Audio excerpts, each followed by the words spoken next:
안녕하세요. 파이팅 홍공TV입니다. 오늘은 100% 듣기로 합격하는 공인중개사 1차 초단기 합격 민법 스피드 암기노트 그 첫 번째 시간을 진행하도록 하겠습니다. 공인중개사 민법 스피드 암기노트는 지난 10년간 기출문제를 한 문제도 빠짐없이 분석해서 시험장에서 빠르게 정답을 찾아낼 수 있도록 요약 정리와 기출문제 풀이를 동시에 할 수 있도록 구성했습니다. 민법시험은 이해보다는 문장의 앞과 끝이 내가 암기한 대로 맞게 연결되었는지를 빠르게 찾아내는 게 중요합니다. 그리고 중구난방으로 응용이나 해설 풀이를 자세하게 듣고 실생활에 이 법을 어떻게 적용해야 되는지 이해하는 방식으로 공부를 하는 게 아니라 기출되었던 문장, 꼭 외워야 되는 문장을 통째로 암기해서 보기가 옳은지 틀린지 빠르게 구별하는 것이 도덕적 비결입니다. 처음 들을 때는 무슨 말인지 도통 모르겠고 이게 외워지겠어? 라고 생각하실 수도 있지만 2회, 3회 반복하실 때마다 저절로 많은 내용들이 머릿속에 저장되는 것을 확인을 하시고 점점 시험에 자신감을 가져가시리라 확신합니다. 그럼 바로 시작합니다. 자, 민법은 민법 총칙, 물권법, 계약법으로 구성되어 있고요. 민사특별법까지 총 4개 파트로 나눠져 있습니다. 파트별 출제 비중은 민법 총칙에서 25%, 100점 중에 25점이 걸려있고요. 물권법이 35%, 가장 많은 비중을 차지하죠. 35점이 걸려있다. 계약법이 25점, 민사특별법이 15점. 이렇게 총 100점이 되겠고 공부해야 되는 분량도 걸려있는 점수와 비례한다고 보면 됩니다. 먼저 오늘은 민법 총칙부터 빠르게 살펴보도록 하겠습니다. 우리가 이 민법을 배우지만 방대한 민법의 전 범위가 우리 공인중개사 시험 범위가 아니에요. 그래서 공인중개사 민법을 공부하고 우리나라 민법을 다 공부했다. 절대 그렇게 말하시면 안 되고 우리 시험에 나오는 민법의 범위는 우리가 중개 업무를 하기 위해서 필수적으로 알아야 되는 민법 중에서 아주 일부다. 이게 무슨 말이냐면 그 한정된 범위 내에서 계속 돌아가면서 출제되는 거지 시험 범위가 민법 전 범위를 놓고 이게 출제됐다 저게 출제됐다 하는 게 아닙니다. 그래서 지금 여기에 나와 있는 13개의 소파트만 공부하시면 된다. 먼저 물권과 채권 등이 뭔가 그 일반론과 법률 행위, 의사표시의 유효, 의사표시의 효력 발생, 대리와 표현 대리, 무권 대리까지 대리 파트에서 민법 총칙의 25% 정도가 출제된다고 보면 되고요. 법률 행위의 무효, 무효 행위의 전환, 무효 행위 추인, 법률 행위의 취소까지 약 30%가 출제됩니다. 민법 총칙 안에서 비중이 그렇다. 나머지 조건과 기한에서 12, 3%, 그 나머지가 일반론은 거의 출제 안 되니까 법률 행위와 의사표시의 유효, 효력 발생 이 부분에서 약 20%가량 출제된다. 이렇게 보시고 본격적으로 진행해 보겠습니다. 자, 우선 시작하기 전에 문제를 풀거나 설명을 할 때 그래도 이해하시는 데 필요한 일반적인 내용에 대해서 간단히 정리해 보고자 합니다. 자, 필요한 내용만 간단히 정리합니다. 우리가 공부할 때 각종의 권리들이 나오는데요. 가장 중요한 게 채권입니다. 채권이라 함은 채권자가 채무자에게, 시험에서는 갑을병정 이런 용어를 쓰겠죠. 갑이 을에게, 을이 갑에게 특정한 자귀 또는 부자귀를 청구할 수 있는 권리. 이 자귀라는 것은 어떤 행위를 말한다고 보면 돼요. 특정 자귀 또는 부자귀를 청구할 수 있는 권리. 그 권리를 채권이라는데 뒤에 살펴보겠지만 권리를 행사하면 바로 권리 변동이 발생하기 때문에 이행을 남겨두지 않는 물권과는 달리 이 채권 행위는 그 행위 차후에 그것을 자귀 또는 부자귀 이행을 하느냐 마느냐의 문제를 남기게 됩니다. 채권은 차후에 자귀 또는 부자귀 이행의 문제가 남는다. 계약을 하고 계약을 이행하느냐 마느냐의 문제가 남는 게 바로 채권이다. 채권은 특정의 사람에게 주장 가능합니다. 누구에게나 주장할 수 있다 하면 틀린다. 누구에게나 주장할 수 있는 물권과는 달리 채권은 당사자가 특정돼 있어야 된다. 이러한 채권을 발생시키는 행위를 우리는 채권 행위라고 합니다. 자, 이런 채권은 이행기에 하느냐 마느냐 어떤 것을 해야 되기 때문에 채권 행위 당시에는 권리가 없어도 유효입니다. 자, 앞으로 계속 나오겠지만 채권은 혹은 물권은 법률 행위는 대리인은 혹은 갑을은 요런 주어가 어떠어떠한데 블라블라블라 이게 유효냐 무효냐 요 끝에 나온 요 문장 끝만 보시고 내가 유효라고 암기했으면 유효 맞네, 내가 무효라고 암기했으면 요 중간에서 아무리 나를 유혹해도 끝이 유효네, 틀렸어, 요렇게 문제를 푸시는 겁니다. 기본 문장을 암기하고 보기를 읽었을 때 앞에 내가 외운 거 나왔네, 그 주어에 대해서 암기한 내용대로 문장 마지막에 내가 외운 게 맞냐 틀리냐 동그라미 치고 맞으면 O, 틀리면 X 하는 겁니다. 자, 동그라미만 잘 치고 OX만 잘하면 합격합니다. 그래서 이런 채권 행위에는 기본적으로 우리가 알아야 되는 것은 부동산 매매 계약이 채권 행위에 해당되겠죠. 이 매매 계약 당시에 이 채권 행위 당시에 권리가 없어도 유효라는 말은 나중에 집 소유권을 넘기는 행위를 해야 하는 채무를 발생시키는 이 매매 계약은 채무의 이행기 전에 미리 체결하는 것이고 차후 이행기가 됐을 때 소유권을 넘기는 행위를 채무자인 매도인이 해야 되는 겁니다. 따라서 미리 계약을 할 때는 매도인이 집주인이 아니어도 상관이 없는 거예요. 나중에 매수인이 넘길 때까지 소유권을 취득하거나 해서 넘기면 되기 때문입니다. 즉 채권 행위 당시, 그러니까 매매 계약 당시에는 그 목적물에 대한 권리가 없어도 무권리자여도 채권 행위는 유효다. 자, 앞에 제가 많은 얘기를 했지만 결국 우리가 외워야 될 기본 문장은 채권 행위는 채권 행위 당시 권리가 없어도 유효. 요것만 정확하게 외우면 되는 겁니다. 문장의 앞과 끝을 보고 보기를 판단한다. 이해되셨죠? 자, 그 다음에 물권은 채권 행위와 달리 특정 물건을 직접 지배해서 이익을 얻는 권리입니다. 이 특정 물건, 이 물건 자체에 대한 권리고 누구에게나 주장이 가능하다. 이러한 물건의 발생, 변경, 소멸을 목적으로 하는 행위를 물권 행위라고 하고요. 자, 이 물권 행위는 채권 행위와 달리 바로 권리 변동이 발생하기 때문에 차후에 이행을 남겨두지 않습니다. 따라서 무권리자의 처분, 물권의 처분은 이번에는 유효가 아니라 무효다. 무권리자의 물권 처분 행위는 무효다. 요걸 암기해야 되겠죠? 무권리자의 물권 처분 행위는 무효다. 다만 차후에 권리자가 추인하면 소급해서 유효가 된다. 요거까지. 원칙은 무권리자의 물권 처분 행위는 무효지만 추후에 권리자가 추인하면 소급해서 유효가 된다. 이렇게 암기하십니다. 자, 채권에 행위라는 단어가 붙었네요. 그리고 처분이라는 단어에 행위라는 단어를 붙이면 의무를 부담시키는 행위, 바로 채권 행위라고 하고 주로 각종의 계약을 말합니다. 반복되는 거죠. 이러한 각종의 계약 등의 채권 행위는 차후에 이행에 문제가 남는다. 아직 물권 변동의 효과가 발생하지 않고 이행을 하느냐 마느냐의 문제가 남는다. 채권 행위. 반면에 아까 물권의 처분이라는 말이 나왔죠. 이 처분 행위는 권리가 바로 변경 소멸하는 행위로 주로 물권 처분 행위가 많습니다. 물권의 이전, 설정 등이 해당되고 채권의 경우에도 채무 면제나 채무 양도의 경우에는 채권의 처분 행위가 되는 거예요. 물권 행위에만 있는 거 아니고 처분 행위라고 하면 권리가 바로 변경 소멸하는 행위인데 주로 물권 처분 행위가 많고 물권의 이전 설정 등이 해당된다. 그리고 채권의 경우에도 채무 면제,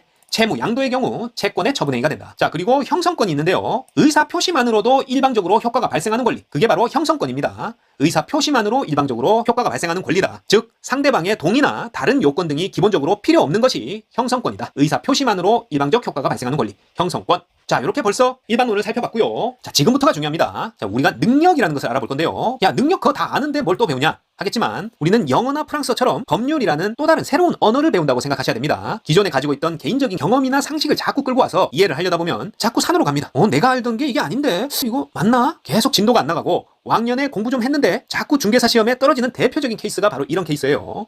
분석하고 이해하는 것은 합격 후에 법률 공부를 좀 따로 하시고 우리는 시험에 합격하는 공부를 해야 됩니다. 보이는 대로 암기하고 암기한 대로 맞는지 틀린지 처음과 끝을 확인하면 된다. 동그라미 잘 치고. 자, 그래서 이 능력이란 권리 의무의 주체가 될 수 있는 능력을 말하는데 사람이면은 무조건 가진다고 보면 돼요. 그리고 법적인 사람, 법인도 권리 능력을 가진다. 권리 능력은 사람은 무조건 가지고 법인도 가질 수 있다. 권리 능력. 그 다음에 의사 능력은 사물의 옳고 그름, 시비를 변별하는 능력입니다. 시비를 가릴 수 있는 능력이 의사 능력이다. 그래서 어떤 사람이 의사 능력이 없다 그러면 그 행위는 무조건 무효라고 기억하시면 됩니다. 의사 능력이 없다 무조건 무효. 의사 능력 기억하시고, 다음으로 가장 중요한 것이 요 행위 능력인데요. 단독으로 확정적으로 유효한 법률 행위를 할 수 있는 능력이라고 생각하시면 됩니다. 자, 동그라미 쳐야죠. 단독으로 확정적으로 유효한 법률 행위를 할 수 있는 능력, 행위 능력이다. 그래서 단독으로 확정적으로 유효한 법률 행위를 할 수 없으면 제한 능력자가 되는 거고요. 제한 능력자는 단독으로 확정적으로 유효한 법률 행위를 할 수 없으니까 누군가의 도움이 필요합니다. 자, 그러면 이 제한 능력자와 그를 도와주는 슈퍼맨은 누군가? 바로 이 제한 능력자가 미성년자, 피한정 후견인, 피성년 후견인이고요. 이 미성년자의 행위를 도와주는 슈퍼맨이 법정 대리인이다. 그래서 미성년자의 행위는 기본적으로 법정 대리인의 동의를 얻어야 된다. 원칙입니다. 하지만 권리만을 얻거나 의무를 면하는 것에 대해서는 미성년자 단독으로 가능하다. 하지만 원칙적으로 법정 대리인의 동의를 얻어야 되기 때문에 법정 대리인의 동의를 얻지 못했다. 그러면 취소 가능한 겁니다. 자, 이렇게 미성년자가 취소했다. 미성년자 취소 시에는 그 상대방이 몰랐다. 모르는 게 선입니다. 선이라도 보호가 안 되고 그 이후에 취득자도 보호받지 못한다. 그러니까 초등학교 3학년 미성년자인 갑부 아들 갑이 100억대 집을 가지고 있는데 요걸 어떻게 23살 게임 고수 을에게 팔고 끝판왕 대왕검 아이템을 받았다. 을은 법에 대해서 잘 몰라요. 23살이지만. 그래서 법정 대리인 동의를 얻어야 되는 것도 모르고 팔았는데 이러한 사실을 모르는 병에게 3억 원에 팔았다. 둘 다 선이라도 미성년자인 갑이 취소를 하게 되면 상대방인 을도 보호가 되지 않고 그 이후에 취득자도 보호를 받지 못한다. 그래서 무효가 돼서 반환을 할 때는 요거 기억해야 됩니다. 미성년자는 현존 이익만 반환하면 된다. 요 아이템 대왕금의 칼값이 실제로 부동산을 팔 때는 100억이었지만 요게 300원으로 떨어졌으면 그 300원만 반환하면 됩니다. 요 300원짜리 칼 현존 이익만 반환하면 된다. 미성년자가 취소 시 상대방 선이라도 보호 안 되고 제3자도 보호받지 못한다. 미성년자는 우리 법이 강하게 보호한다고 생각하시면 됩니다.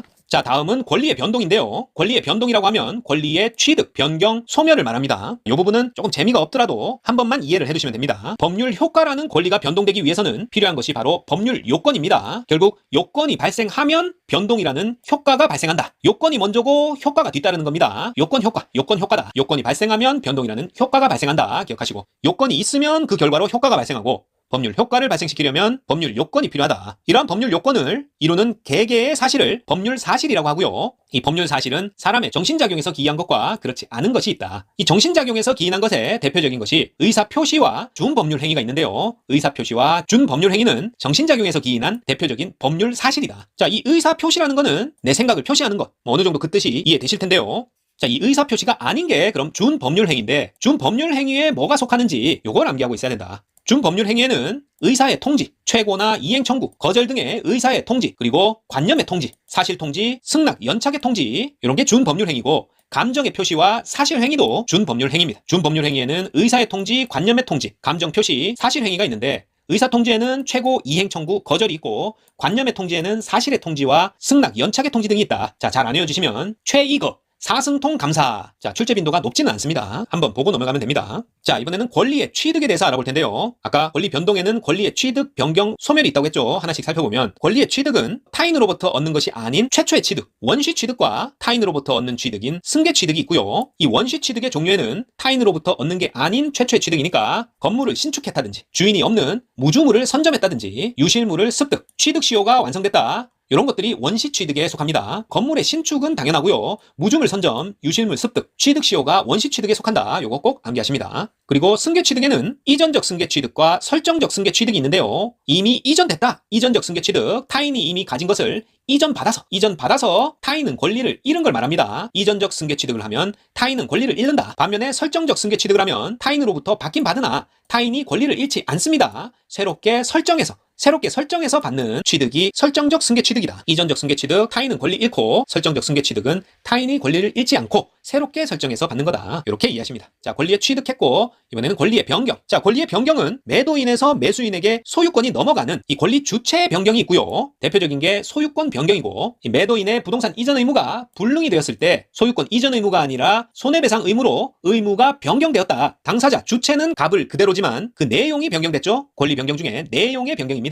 이런 걸 질적 변경이라고 한다. 그리고 저당권의 순위가 변경되는 걸 작용의 변경이라고 합니다. 저당권 순위 변경은 작용의 변경. 자, 이러한 권리는 취득 변경 다음에 소멸할 수 있는데, 이 권리의 소멸은 물건이 완전히 파괴돼서 없어지는 절대적 소멸이 있고, 이제 부동산을 매도해서 소유권이 이전되면 매도인은 소유권을 상실하게 되죠. 이 매도인한테는 이제 소유권이 소멸하게 되죠. 이런 부동산을 매도해서 소유권 이전되고 매도인의 소유권이 소멸하는 것을 상대적 소멸이라고 한다. 자, 여기까지 잘 따라오시고 계십니다. 자, 다음은 법률의 규정에 대해서 알아볼 건데요. 이 법률 규정에는 강행 규정과 임의 규정이 있어요. 자, 요 둘을 어떻게 구분하냐? 당사자의 의사에 의해서 배제할 수 있는지가 기준이 됩니다. 당사자의 의사에 의해서 배제할 수 있으면 임의 규정, 당사자 의사에 의해서 배제할 수 없으면 강행 규정이에요. 당사자의 의사에 의해서 배제할 수 있는지가 기준입니다. 배제가 가능하면 임의 규정, 아니면 강행 규정이다. 자, 그리고 효력 규정과 단속 규정도 이해를 하고 넘어가셔야 됩니다. 법률 규정은 아까 봤던 강행 규정, 임의 규정으로 나눌 수 있고, 효력 규정과 단속 규정으로 나눌 수 있어요. 세트로 생각나야 된다. 기본적으로 당사자에 의해서 배제할 수는 없습니다. 효력 규정과 단속 규정은. 그러니까 강행 규정이죠. 그럼 뭘로 구분하나? 위반의 효력이 해당 행위 자체를 무효화시키는지에 따라서 분류를 하기 때문에 무효화시키면 효력 규정, 그렇지 않으면 단속 규정으로 이해하시면 되겠습니다. 주로 법 위반 행위 자체를 무효화시켜야 할 필요가 있는지가 그 기준이 될 수 있습니다. 무효화시킬 수 있다, 효력 규정, 무효는 되지 않는다, 단속 규정입니다. 우리 시험에서 문제는 어떻게 출제되느냐? 이게 효력 규정에 속하는 것인지 아니면 단속 규정에 속하는 것인지 구분할 수 있어야 됩니다. 빈출되는 보기들을 살펴보면 무효화시킬 수 있으면 효력 규정이라고 했죠. 자, 무효화시킬 수 있는지 봅시다. 중개 수수료를 초과 약정했다. 자, 초과 약정하면 약정한 자체가 무효입니다. 효력 규정이다. 묻고 따지지 말고 암기하십니다. 중개 수수료 초과 약정 무효, 효력 규정이다. 어떤 경우에도 중개료 상한을 지켜야 할 필요가 있다는 입법자의 의사를 존중하기 때문에 그래요. 우즈 변호사의 설명. 자, 반사회적인 법률 행위에 해당하는 유형들 모두 효력 규정으로 무효화시킬 수 있다. 모두 효력 규정에 해당하는데, 자, 허가 없이 한 학교 법인의 기본 재산 처분, 요것도 효력 규정입니다. 기본 재산이 없으면 학교 법인 자체가 존속에 어려움이 있죠. 기본 재산 처분 규정에 반해서 재산을 처분한 경우에 그 처분 행위 자체를 무효로 하고 있습니다. 효력 규정. 그리고 공무원의 직무 청탁 뇌물 약정은 딱 봐도 무효겠죠? 효력 규정이다. 공무원의 직무 청탁 뇌물 약정도 당연히 무효가 됩니다. 중개수수료 초과 약정, 반사회 법률행위에 해당하는 유형들 모두 효력 규정에 해당한다. 허가 없이 한 학교 법인의 기본 재산 처분이나 공무원 직무 청탁 뇌물 약정 등은 법률 규정 중 효력 규정으로 무효라는 것을 기억합니다. 다음은 효력 규정과 짝이 되는 단속 규정에 대해서 살펴보겠습니다. 단속 규정은 무효화되지 않는다고 했죠. 개업중개사가 의뢰인과 직접 거래를 하면 안 된다는 직접 거래 금지를 위반했다. 요건 무효로 할 정도까지는 위법성이 크지 않다. 이렇게 기억하시면 됩니다. 개업중개사의 의뢰인과 직접 거래 금지 위반, 무효 아니다. 왜냐하면 의뢰인은 그 아파트를 아주 비싸게 잘 팔았다고 생각할 수도 있잖아요. 아니, 그런 계약이 무효가 되면 의뢰인을 보호하기 위한 취지가 무색해지니까 해당 거래까지 무효로 할 정도로 위법성은 크지 않다. 이렇게 기억하십니다. 그리고 중간 생략 등기 금지 위반했다. 자, 부동산 폭등기에 갑과 을이 계약을 맺었는데 중간에 가격이 엄청 뛰어버려서 아직 등기도 하지 않았는데 병이 나한테 팔아라, 한 5억 더 쳐줄 테니까 나한테 팔아라, 그렇게 해서 굳이 갑에서 을으로, 을에서 병으로 세금을 더 내고 등기를 할 필요가 있냐? 그냥 갑에서 병으로 다이렉트로 등기하지 뭐. 이렇게 중간에 등기를 생략하는 거, 중간 생략 등기는 금지돼 있습니다. 하지만 단속 규정이기 때문에 그 위반 행위에 대해서 형사처벌은 하지만 민법과 같은 공법이 아닌 사법상의 효력까지는 무효화시킬 이유가 없다. 그래서 중간 생략 등기 금지 위반은 단속 규정으로 원칙적으로 유효입니다. 자, 그리고 주택법상 전매 아시죠? 분양권 상태에서 매매하는 행위, 주택법상 전매 금지를 위반했다. 이것도 단속 규정이기 때문에 전매 금지 위반도 무효가 아니라 유효성이 인정된다. 무조건 무효다 생각하면 되는 게 효력 규정. 무효가 되지는 않는다. 유효성이 인정된다. 단속 규정인데 개업공인중개사의 의뢰인과의 직접 거래 금지 위반, 중간 생략 등기 금지 위반, 전매 금지 위반 등은 단속 규정으로 유효입니다. 자, 여기까지 일반론에 대한 얘기를 마치고 다음 시간에는 민법 총칙 10문제 중에 약 두세 문제까지 출제되는 아주 중요한 파트, 법률 행위와 의사표시에 대해 배워보도록 하겠습니다. 파이팅 홍콩TV 구독, 좋아요 부탁드리고 저는 다음 시간에 더 알찬 내용으로 다시 찾아뵙겠습니다. 감사합니다.